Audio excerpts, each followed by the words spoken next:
Second number में हमारा है नेशनलिस्ट कांग्रेस पार्टी। पहले वाले क्लास में यानी कि पिछले वाले क्लास में हमने इंडियन नेशनल कांग्रेस के बारे में जान लिया था, है ना। चलिए आज हम लोग पढ़ेंगे नेशनलिस्ट कांग्रेस पार्टी यानी कि एनसीपी के बारे में। और एनसीपी, इसका चुनाव चिन्ह क्या है मालूम है? घड़ी। क्या है?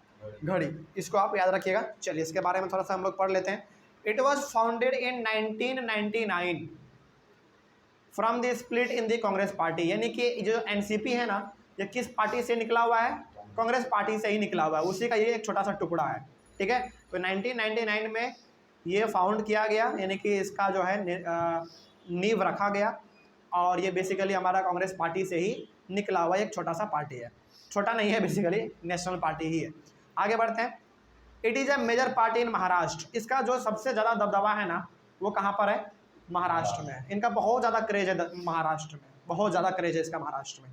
Also it is present in Meghalaya, Manipur and Assam. इसके साथ ही साथ महाराष्ट्र के बाद, हालांकि महाराष्ट्र में तो इसका वैल्यू यानी कि इसका दबदबा ज़्यादा है, लेकिन इसका जो प्रेजेंस है वो मेघालय, मणिपुर और असम तक फैला हुआ है, ठीक है। In Maharashtra it has an alliance with Congress.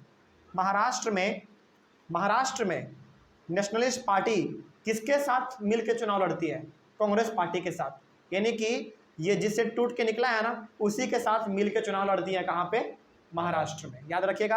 आपसे पूछा, ये हो सकता है ना, क्यों नहीं हो सकता है? एक पार्टी दूसरे पार्टी के साथ गठबंधन करके चुनाव लड़ती है। महाराष्ट्र उसका बहुमत है तो फिर साथ नहीं, बहुमत का मतलब ऐसा थोड़ी ना है कि ये अकेला वहाँ पे रोल कर रहा होगा। नहीं, इसका मतलब बिल्कुल ही नहीं है। ऐसा तो नहीं है कि महाराष्ट्र में केवल नेशनलिस्ट पार्टी ही है वहाँ पे, और भी तो पार्टी होंगे वहाँ पे। बीजेपी भी होगा, बहुजन समाज पार्टी भी होगा, है ना। ये सब भी हो सकते हैं। तो बेसिकली चुनाव के पर्पज़ के लिए ना, कोई भी पार्टी किसी के साथ भी मिल के चुनाव को लड़ लेता है। बस मुद्दा ये है कि चुनाव को जीतना है, चाहे किसी के साथ भी मिल के क्यों ना लड़ ले, है ना। चलिए वही बात यहाँ पे लिखा हुआ था।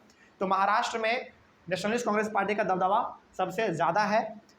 इसके साथ ही साथ जो है महाराष्ट्र में ये नेशनलिस्ट पार्टी कांग्रेस पार्टी के साथ मिलकर चुनाव को लड़ती है, ठीक है, गठबंधन के साथ। आगे, since 2004 it is a member of the United progressive alliance, यानी कि यूपीए।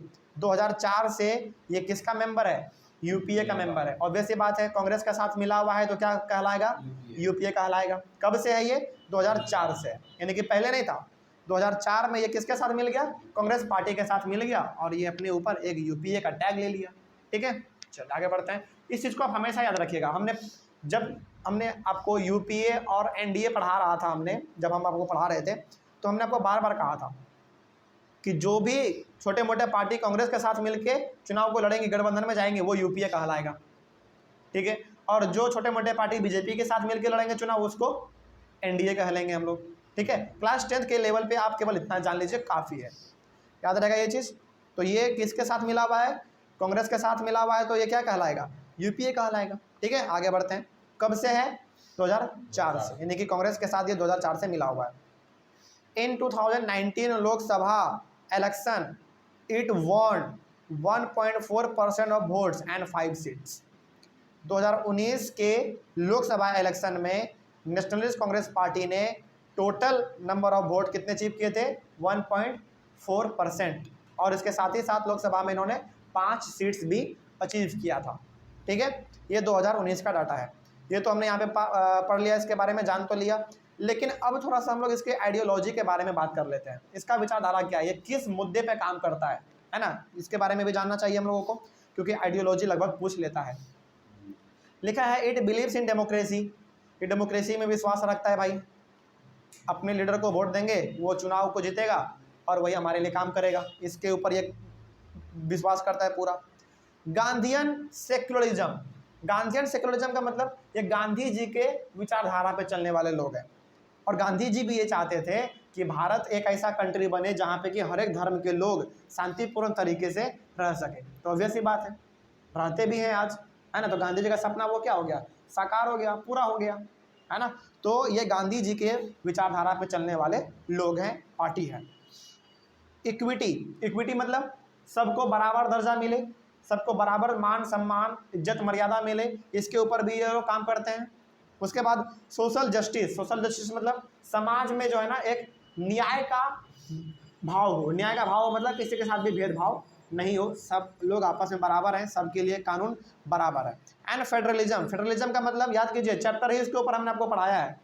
फेडरलिज्म का मतलब क्या है? ये विश्वास करता है, ये मानता है कि पावर को डिस्ट्रीब्यूट होना चाहिए, यानी पावर जो है किसी एक हाथ में नहीं होना चाहिए, अलग अलग लेवल ऑफ गवर्नमेंट में या फिर अलग अलग level of organs of government में डिस्ट्रीब्यूट हो जाना चाहिए। तो फेडरलिज्म, यदि फेडरलिज्म ऑनलाइन वाले बच्चे, यदि आप में से कोई भी ऐसे हैं जो कि फेडरलिज्म को नहीं जानते हैं, तो प्लीज़ आप एक बार जाके फेडरलिज्म के बारे में पढ़ लीजिए। इसके ऊपर आपका पूरा एक चैप्टर ही है, चैप्टर नंबर आपका 2 है ना। पहला तो पावर शेयरिंग था, दूसरा आपका फेडरलिज्म था, ठीक है। आगे बढ़ते हैं। It also wanted that high offices in government must be confined to natural born citizens of the country. साथ ही साथ ये क्या मानते हैं? ये मानते हैं कि गवर्नमेंट में जितने भी बड़े बड़े ऑफिस हैं, गवर्नमेंट में, सरकार में जितने भी बड़े बड़े ऑफिसेस हैं, डिपार्टमेंट हैं, उनको जो है कंट्रोल कौन करे? वो लोग करे जो कि भारत के ही लोग हैं, कोई बाहर के लोग नहीं। बात समझ रहे हैं? वही बात यहाँ पे लिखा हुआ था, वही बात यहाँ पे लिखा हुआ है कि it also wanted that high offices in government must be confined to natural born citizen of the country.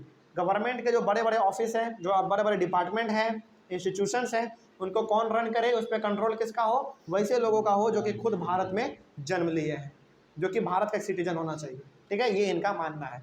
तो ये हो गया इनका आइडियोलॉजी, ठीक है। कोई समस्या है इसमें? तो एक एक पॉलिटिकल पार्टी के बारे में हम लोग एक सेपरेट क्लास में डिस्कस करते जा रहे हैं, ताकि हम लोगों को अच्छी तरीके से समझ में आ जाए। तो आइडियोलॉजी आप बिल्कुल याद रखिएगा हर एक पार्टी का, ठीक है। ये लगभग पूछ ही लेता है, इसीलिए हम इसको बार बार आपको बता रहे हैं। अगले वाले क्लास में हम लोग डिस्कस करेंगे कम्युनिस्ट पार्टी ऑफ इंडिया, यानी कि CPI, ठीक है। चलिए, तब तक के लिए thank you very much and have a nice day. मिलते हैं अगले वाले क्लास में।